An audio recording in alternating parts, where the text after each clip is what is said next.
It started as a simple missing person call to children gone from a quiet Nova Scotia home. But months later, RCMP investigators uncovered two digital clues that changed everything: a mysterious USB and a deleted app that no one was supposed to know about. What was on that drive?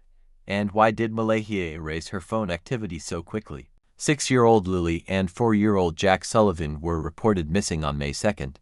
Their mother, Malehya Brooks-Murray, told police she believed they had simply wandered off from their home in Lansdowne Station.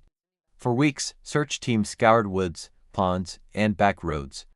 But as hope faded, RCMP turned to what they called the digital side of the investigation. In June, investigators received a small SanDisk USB from the children's great-grandmother, Patty Pearson. On it was a video recording of a phone call between Pearson and a relative named Darren Geddes. Geddes claimed he knew what happened to the children, and even suggested Malehya herself could be involved. Police immediately secured the device and logged it into evidence. According to RCMP affidavits, the recording showed Patty holding her home phone on speaker, capturing the entire call. Geddes' voice said he might know where the kids were, though he admitted it was only a theory. When police interviewed him, he became confrontational, demanding answers about their investigation. He later appeared on YouTube under a fake name, Durwood O'Grady, repeating the same claims. But investigators soon learned about something else: a digital trail that vanished almost as quickly as it appeared. Malehya told police she used an app called TextPlus to contact her mother and grandmother after the children disappeared. The app allowed calls through Wi-Fi. Then, days later, she deleted it completely, saying she didn't need it anymore. RCMP obtained her TextPlus records from May 1st and 2nd, but most details remain redacted. What did they find? No one outside the investigation knows. Police say the data could reveal new leads, or nothing at all. For now, the mystery of Lilly and Jack Sullivan remains unsolved. But one thing is certain: every deleted message, every forgotten file, could still speak louder than words. It began with a small flash drive handed to police weeks after two children vanished from a quiet Nova Scotia home. On that drive, investigators say, was a recording no one expected to hear: a family phone call captured in secret. A voice claiming to know where the children were and who might be responsible. The RCMP called it one of the strangest pieces of evidence in the Sullivan case. 6-year-old Lilly and 4-year-old Jack Sullivan disappeared on the morning of May 2nd. Their mother, Malehya Brooks-Murray, told police she tucked them in the night before and thought they had wandered off. But what began as a routine search for two missing kids soon twisted into something darker: a case built on silence, speculation, and digital footprints that refused to disappear. The USB appeared almost 2 months later.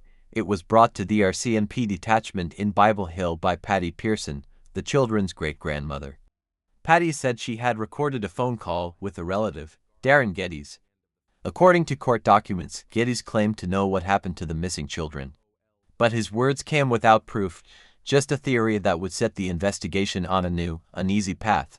Inside the file, investigators saw Patty holding her landline phone on speaker, recording the conversation with another device. Geddes' voice echoed through the room. He talked about the disappearance as if he had insider knowledge. He hinted at locations, mentioned Malehya's name, and implied she might have been involved. But when police tried to verify any of it, nothing matched reality. Officers reached out to Geddes on May 30th. What they found was a man both defiant and unpredictable. He wanted answers about the investigation, not questions. RCMP notes say he became confrontational and evasive, refusing to explain how he supposedly knew what happened. When pressed for details, he accused others of lying, then demanded information that police could not disclose. Weeks later, a video surfaced online. It was an interview on a small YouTube channel called It's a Crime Shame. The guest used the name Durwood O'Grady. RCMP now believe that Durwood and Geddes are the same person. In that video, he repeated the same story, that Malehya might know more than she was saying. But halfway through, he added, "I could be wrong. This could just be speculation." For investigators, the USB became a digital riddle, half confession, half chaos. It didn't prove anything, yet it couldn't be ignored. Why would a family member secretly record another relative's call? And why would that call contain claims serious enough to hand over to police? To some, The USB looked like desperation. To others, it felt like a warning from inside the family. RCMP Corporal Charlene Jordan Kroll swore in an affidavit that she believed the recording could assist with locating the children. She wrote that it might reveal new avenues of investigation. But even she noted an unusual detail. It was unclear if Geddes knew he was being recorded at all. That uncertainty could mean the difference between credible evidence and family gossip caught on tape. Behind the scenes, investigators cross-checked everything: the timestamp on the file, the phone numbers, the background sounds, even the silence between words. Every second mattered. Was Geddes bluffing? Or had he really heard something from within the family circle? The RCMP wouldn't say. But according to internal notes, that single USB triggered a second round of digital searches and new questions for Malehya. That's when the second clue surfaced. During interviews, Malehya told police she had used a mobile app called TextPlus right after her kids went missing. The app let her make calls over Wi-Fi, no cell signal needed. She said she used it to call her mother and grandmother on May 2nd, while searches combed the woods. Then she deleted it. I didn't need it anymore, she told investigators. To seasoned investigators, deleted data is rarely meaningless. RCMP quietly filed a request for TextPlus Inc. to hand over her activity from May 1st and 2nd, the night before the disappearance and the morning it began. They wanted call logs, message history, IP addresses, timestamps, anything that could show who she contacted and when. The results came back weeks later, heavily redacted. What the redactions hide is still unknown. Some believe the records may contain calls that don't line up with Malehya's version of events. Others think the information simply protects private family details. But one line in the RCMP filing stands out. Investigators wrote that the TextPlus data could assist in identifying further investigational avenues. In plain terms, possible new leads. Digital evidence doesn't lie, but it also doesn't speak clearly. Every deleted app leaves traces, server pings, login tokens, backup logs. Police digital forensics experts would have checked whether TextPlus syncs to cloud storage or if remnants of conversations survived in cache. Whether they found anything useful remains locked behind those thick black redactions. The timing, however, raises questions. Malehya said she deleted the app after she no longer needed it. But records show the USB with Geddes' recording appeared weeks later, a period when speculation inside the family was already heating up. Could the two events be linked, or was it coincidence? A grieving family spiraling through confusion, theories, and mistrust. For RCMP, both clues, the USB and the deleted app, fit into a larger picture. Investigators had already conducted polygraph tests on both Malehya and her partner, Daniel Martel. According to the documents, both passed. At that time, police wrote that they did not believe a crime had occurred. Yet the digital trail told a story that still didn't add up. When police examined the USB, they found more than just a phone recording. The metadata showed it had been created on June 21st, weeks after the disappearance, and saved onto the SanDisk drive 5 days later. The deliberate act of transferring and physically delivering it to police suggested intent. Someone wanted this to be found, even if it didn't prove anything. Malehya, when contacted by reporters, declined to comment. Over the phone, Daniel Martel called the vehicle activity rumors complete nonsense and insisted his car never moved that night. He said the RCMP were doing their job and that he hoped the children were alive. But behind the official statements, investigators were still combing through files, comparing the USB timeline with the TextPlus records. In digital forensics, timing is everything. A phone call made at 10:03 p.m. could line up with a message deleted at 10:04. A single second can prove or destroy an alibi. If the TextPlus data contained timestamps, it might reveal whether Malehya was awake, calling, or texting when she said she was asleep.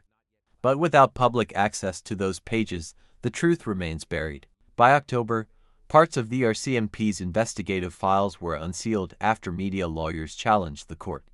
That's how the world learned about the USB and the TextPlus app. But even then, huge portions of the documents were blacked out: names, numbers, whole paragraphs. Whatever's hidden beneath those bars, police say, is vital to protect the integrity of the investigation. Tonight, we are left with two pieces of evidence, one found, one erased. A USB carrying a voice that was accused without proof. and a phone app wiped clean before anyone could see what it held. In the disappearance of Lilly and Jack Sullivan, every clue seems to whisper a different story. But sometimes, the most shocking clues are not the ones we see, they're the ones still missing. The unsealed files showed how far the investigation had gone. Phone records, bank statements, security video, all stitched together in a growing web of timelines. Every document told the same story. Police were looking everywhere for two children who had vanished without a sound. But the truth, investigators admitted, was still hiding somewhere in the gaps. In those gaps lived speculation. Some said the children wandered too far into the dense woods. Others whispered about family tension, strange late-night movements, or the car neighbors claimed to hear. RCMP confirmed that multiple residents reported a vehicle that night, yet no surveillance camera ever caught it. To them, it was just noise without proof. Malehya's own statements were straightforward. She said she went to bed around 10, woke at sunrise, and found the children gone. She said she screamed their names, then called her mother using Wi-Fi because the cell signal was weak. But the more investigators examined the night before, the more they wondered, did something happen between those hours that no one had seen? The TextPlus records might have answered that. If a message or call was sent during those silent hours, it could redraw the entire timeline. But the RCMP redactions mean the public will never know. For now, that data sits in sealed folders inside a locked digital evidence room, a reminder that sometimes the most powerful clues are invisible. Investigators continue to retrace every digital step. From the store camera footage showing the family at Dollarama on May 1st, to the final online activity on each phone in the household. They checked timestamps, IPS, even the router logs from the house.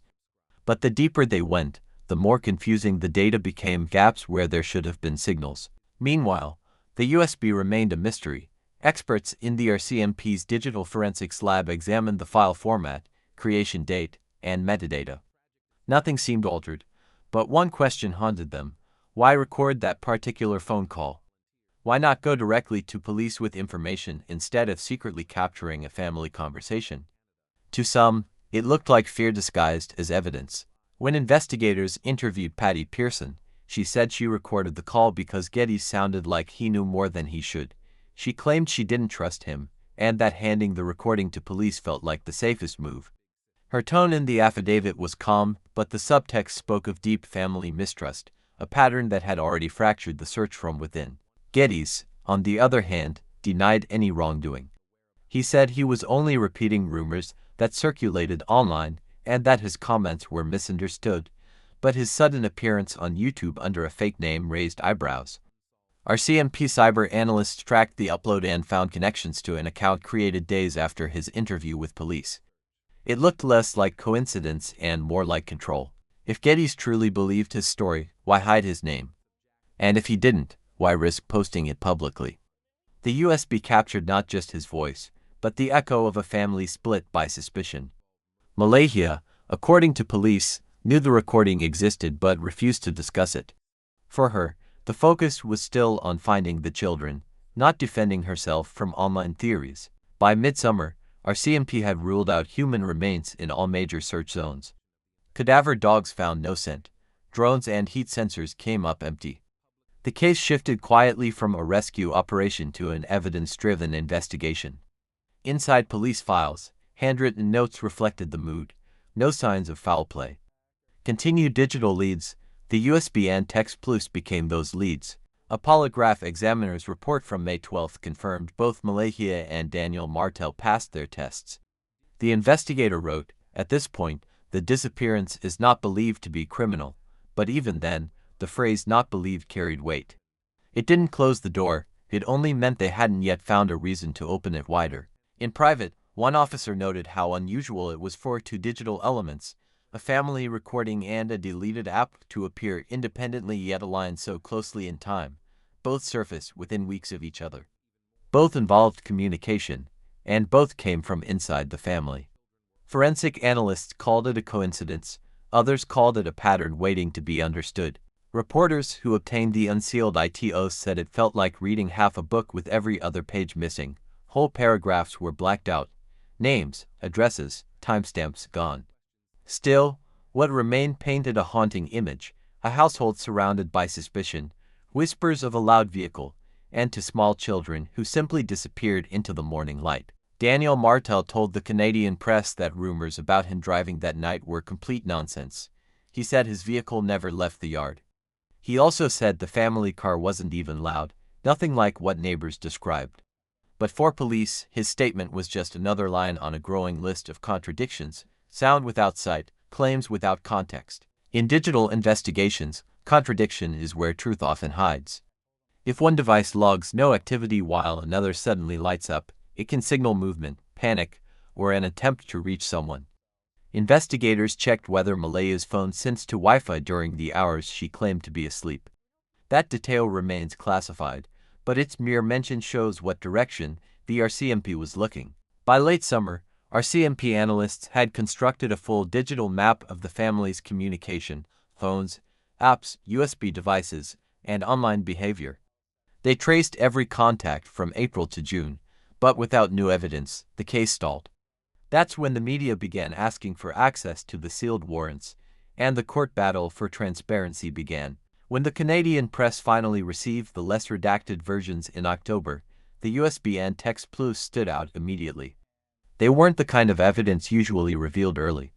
They were strange, personal, and technical clues that hinted at deeper family dynamics. It was a glimpse into an investigation still holding far more than it could show. Malehya remained silent. No interviews, no statements. Those who knew her said she'd stopped using social media entirely. The only thing she told reporters months later was, "I hope my babies are safe." It was a sentence that carried both faith and fatigue, the kind of line investigators reread when cases grow cold. As winter approached, RCMP reaffirmed that the case was ongoing. They wouldn't confirm if they had new leads, but they continued to analyze digital data, including the USB copy. To this day, it's unknown if the recording contained any verifiable clues or if it was just another dead end in a case already buried under layers of mystery. 2 clues, one recorded, one erased, both from the same family. In a case with no footprints, no witnesses, and no answers, the USB and the deleted app became symbols of what investigators call the silent evidence, proof that something happened, even if we can't yet see it.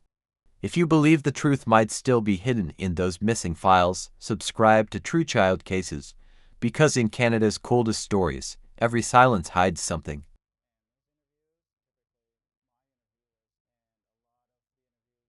By the time fall arrived, investigators had turned their attention to one question: what exactly happened between 10 p.m. and sunrise on May 2nd? Every account placed the children safe in bed that night. Every timeline broke apart before dawn. Somewhere between those hours, something changed. And police believed the answers might live inside the data. They began to rebuild the night in digital fragments, router logs, phone pings, and app connections. Every time a device touched the internet, it left a trace. Even a Wi-Fi call through TextPlus would generate a signal, a tiny footprint on a server somewhere.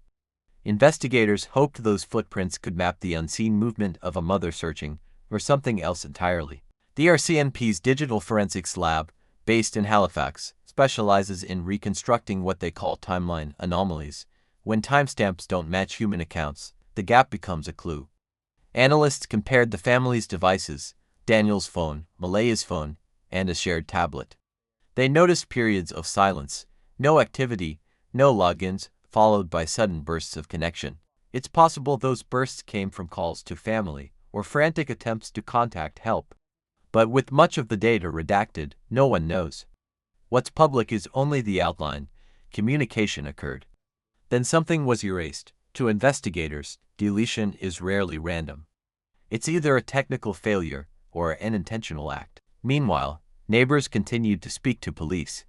One man, Brad Wong, said he heard a vehicle coming and going several times after midnight. Another, Justin Smith, confirmed it, describing headlights moving near the treetops and an engine echoing across the valley. They both lived close enough to the Sullivan home to recognize when something felt out of place. When RCMP compared those accounts to digital data, the puzzle deepened. Vehicle movement should generate phone tower pings if a mobile device was inside. Yet, according to one internal note, there was no correlating signal. Either the car wasn't real, or whoever drove it left their phone behind. For investigators, both options were unsettling. Daniel Martel dismissed the rumors outright. "Complete nonsense," he told reporters. "My vehicle never left the yard." He said the car wasn't even loud enough to match the witnesses' descriptions. But to digital analysts, denials mean little without timestamps. They focused instead on what could be proven, the devices that stayed still, and the ones that moved. Inside RCMP servers, analysts built what they call a communication map. It plotted every known call, message, and connection related to the household between May 1st and 3rd. Each line represented a moment of contact or silence. When they connected the dots, a pattern emerged, a cluster of unexplained network spikes in the early hours before the children were reported missing. Those spikes might have come from routine Wi-Fi refreshes, or they could indicate someone connecting to a different network, maybe stepping outside range, then back again. Investigators noted them but didn't explain. Whatever they meant, they aligned uncomfortably close to the time neighbors claimed to hear the vehicle. The overlap was impossible to ignore: physical sound in the valley, digital echoes in the data. But without a confirmed car, RCMP couldn't label it evidence. They marked it instead as temporal correlation, a phrase that simply means something happened at the same time as something else, but no one can yet say why. For months, the case file thickened. More affidavits, more sealed attachments. Inside, one document described the USB again, noting that its creation date, June 21st, lined up almost perfectly with Geddes' online activity as Durwood O'Grady. The pattern suggested a single narrative spreading across platforms, one recorded, one published, both pointing fingers inward. RCMP investigators followed that digital trail, tracing IP addresses and upload origins. The YouTube account linked to a small town network in Nova Scotia, the same region where the call had been recorded. That confirmation didn't solve the case, but it proved one thing: the story inside the USB wasn't confined to private whispers anymore. It had gone public. Public pressure grew. Comment sections filled with theories about the car, the phone data, even the polygraphs. Each new rumor forced investigators to defend their silence. One spokesperson said, "We cannot confirm or deny specific evidence. The case remains active, but silence only fed curiosity, and curiosity kept the story alive." Behind the scenes, RCMP revisited the TextPlus data. One entry stood out, a brief connection recorded in the early morning hours of May 2nd. Whether it was a call, a login, or an app refresh remains hidden. But that single timestamp placed a digital heartbeat inside the window of disappearance. To analysts, it was the closest thing to movement they had. If Malehya made that call, it could support her claim that she reached out for help immediately. If she didn't, it could suggest something else entirely. The ambiguity left investigators chasing probabilities rather than facts, a frustrating hallmark of modern cases where every answer lives behind encrypted walls. To reconstruct that night, RCMP used what they called event layering. They lined up digital data, witness statements, and environmental logs, even weather conditions. The goal was to see if wind, rain, or distance could have distorted what neighbors heard. According to one internal summary, the sound patterns were consistent with an engine on a rural gravel road. Still, no tire tracks matched the timeline. The family driveway showed no fresh impressions, and road cameras offered nothing. If a vehicle moved that night, it left no physical trace. Investigators began to wonder if the sound could have come from another source entirely: farm equipment, a passing truck, or even an echo carried by wind through the valley. Yet, the data spikes stayed cold, unchanging. To digital forensics experts, that persistence is haunting. Machines don't forget, even when humans do. A router remembers who came and went. Somewhere in those binary strings, investigators believed, might be the difference between a story of wandering children and something much darker. As the investigation dragged into its 6th month, public attention shifted to other stories. But inside the RCMP's secure servers, analysts kept working. They cross-referenced the USB metadata with network logs from TextPlus, looking for overlapping IP traces. If they ever found one, if the same signal connected both, it could finally tie the two digital clues together. For now, those findings remain sealed. What we know is limited: a mysterious USB, a deleted app, a night of missing children, and a valley where engines may or may not have roared. These are the fragments that keep the case alive, the shocking clues that refuse to fade. If you want to follow every new release, every new file, subscribe to True Child Cases, because the silence in this story is still speaking.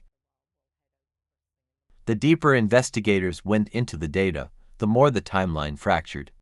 Minutes stretched into questions, hours became theories. In missing person cases, truth doesn't disappear, it scatters. And when it scatters into digital fragments, each clue becomes both proof and illusion.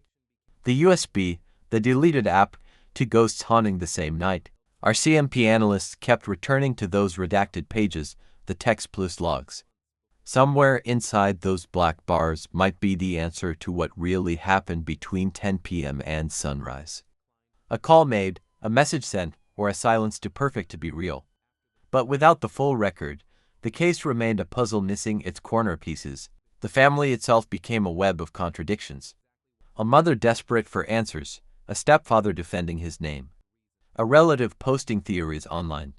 A grandmother recording her own kin. To outsiders, it looked chaotic.